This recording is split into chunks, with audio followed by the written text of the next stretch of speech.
Assalamualaikum warahmatullahi wabarakatuh. Nama saya Kinanti Sarawinda dari kelas 77 dengan nomor absen 17 ingin mempresentasikan IPS dengan judul Masa Praksara. Masa Praksara atau dikenal dengan zaman batu pada zaman ini terbagi menjadi 3 bagian, yaitu masa berburu dan mengumpulkan makanan, masa bercocok tanam, dan masa perudagian. Pada masa ini, masyarakat masih belum mengenal teknologi karena masyarakat masih atau mulai beradaptasi dengan batu, logam, besi, tembaga, dan lain sebagainya. A. Masa berburu dan mengumpulkan makanan. Pada masa ini, masyarakat masih nomaden atau masih berpindah-pindah tempat tinggal. Pada masa ini, masyarakat masih mengumpulkan makanan dan peralatan masa ini masih kasar, belum diasah. Peninggalan pada zaman berburu dan mengumpulkan makanan. 1. Kapak genggam untuk menggali umbi-umbian, memotong kayu dan daging. 2. Kapak perimbas untuk mengkuliti hewan atau kayu. 3. Alat serpih untuk pemotong. 4. Alat perkakas dari tulang sebagai alat menusuk, menggoreng, dan mata tombak. B. Masa bercocok tanam. Pada masa ini, masyarakat lebih maju dibandingkan masyarakat di zaman dahulu. Zaman dahulu atau berburu dan mengumpulkan makanan, masyarakat sudah mengenal bercocok tanam tingkat sederhana. Masyarakat mulai tinggal di goa-goa atau semi-nomaden. Peralatan yang ada sudah diasah, tapi masih terasa kasar. Peninggalan pada masa bercocok tanam ada abris roach. Maafkan kalau salah. Lukisan itu adalah lukisan yang berada di goa. 2. Ada Chokemodiger. Maafkan lagi kalau saya salah membacakan. Itu adalah sampah dapur yang bertumpuk menjadi karya seni. 3. Ada kapak Sumatera untuk berburu dan alat pemotong. 4. Kapak pendek, sejenis kapak genggam dengan batu setengah lingkaran. C. Masa perudagian. Pada masa ini, masyarakat sudah lebih maju dibandingkan masa-masa sebelumnya, yaitu masa bercocok tanam dan masa berburu dan mengumpulkan makanan. Pada zaman ini, masyarakat sudah mengenal fruit producing atau menghasilkan makanan sendiri. Peralatannya sudah diasah dengan halus dan sudah mengenal pemukiman. Pada masa ini, di masyarakat juga sudah mengenal kepercayaan, yaitu animisme adalah kepercayaan kepada roh-roh nenek moyang. 2. Ada dinamisme, kepercayaan kepada benda-benda mistis. Peninggalan pada zaman perudagian ada kapak lonjong persegi, ada tembikar. Peninggalan masa perudagian beserta fungsinya. Kapak corong. Kapak corong terbuat dari logam, memiliki bentuk yang tidak jauh berbeda dengan kapak batu. Yang membedakan adalah pada bagian tangkainya berbentuk corong.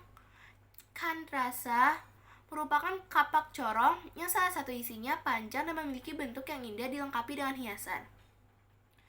Kapak corong ditemukan di Sulawesi Tengah, Bali, Jawa, Sumatera Selatan, dan Irian. Kandrasa berfungsi sebagai tanda kebesaran kepala suku, sebagai alat untuk upacara keagamaan. Nekara dan moko. Nekara merupakan semacam berumbung yang terbuat dari perunggu, di bagian tengah berpinggang dan pada sisi atasnya tertutup. Pada masa prasejarah, nekara dianggap sebagai sesuatu yang suci. Peninggalan masa perudagian beserta fungsinya. Nekara digunakan pada waktu upacara penting saja. Misalkan untuk memanggil hujan, memanggil arwah nenek moyang, dan dipakai sebagai genderang perang. Moko adalah nekara yang memiliki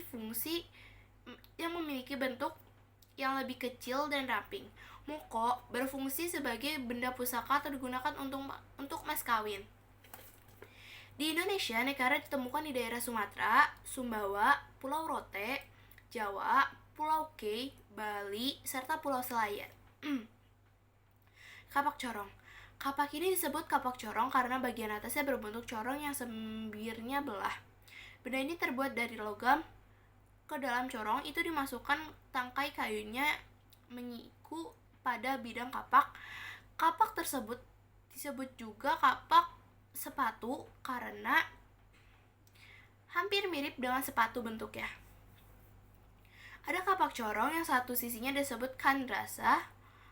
Tempat ditemukannya kapak tersebut yaitu di Sumatera Selatan, Bali, Sulawesi Tengah dan Selatan, Pulau Selayar, dan Irian dekat Danau Sentani.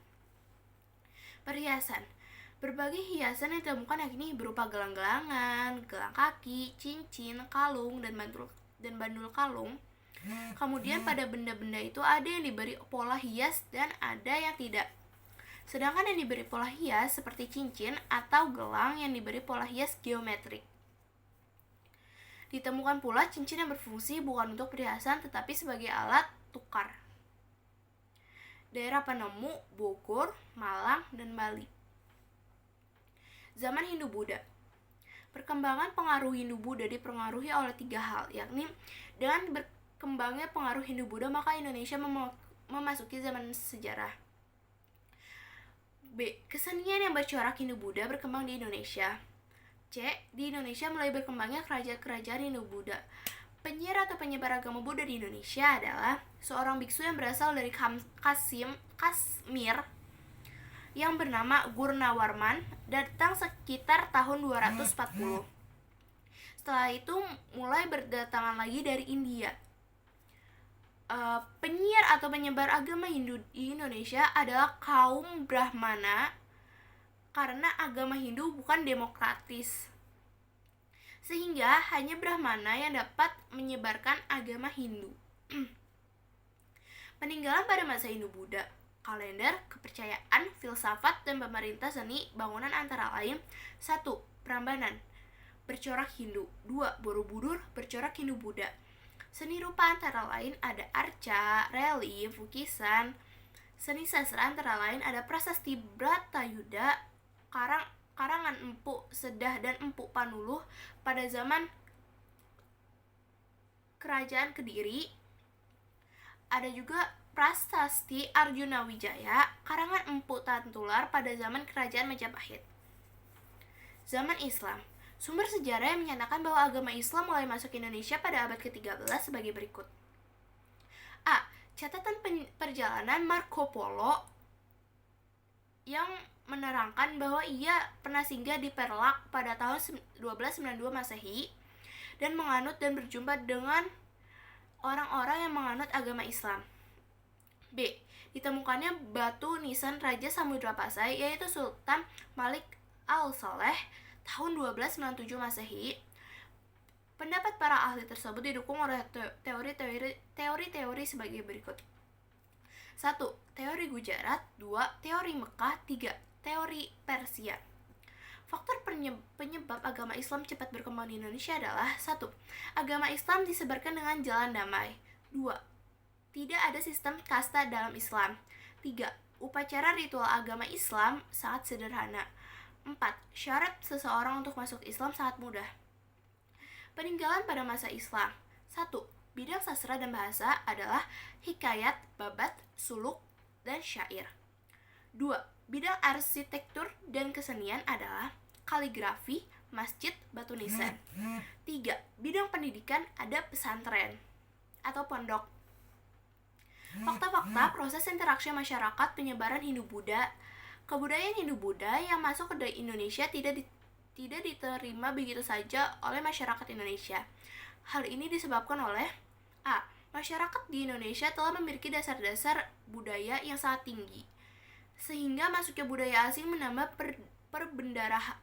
pembendaharaan kebudayaan Indonesia. B.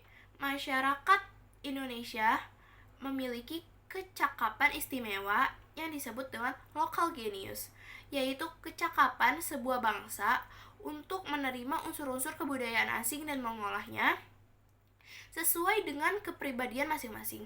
Pengaruh masuknya agama Hindu-Buddha juga meninggalkan beberapa budaya atau peninggalan yang sangat bersejarah di dalam sejarah sejarah Indonesia. Faktor-faktor penyebab runtuhnya kerajaan Hindu-Buddha ada sebagai berikut. 1. Terdesaknya kerajaan-kerajaan sebagai munculnya kerajaan baru yang lebih kuat dan besar. 2.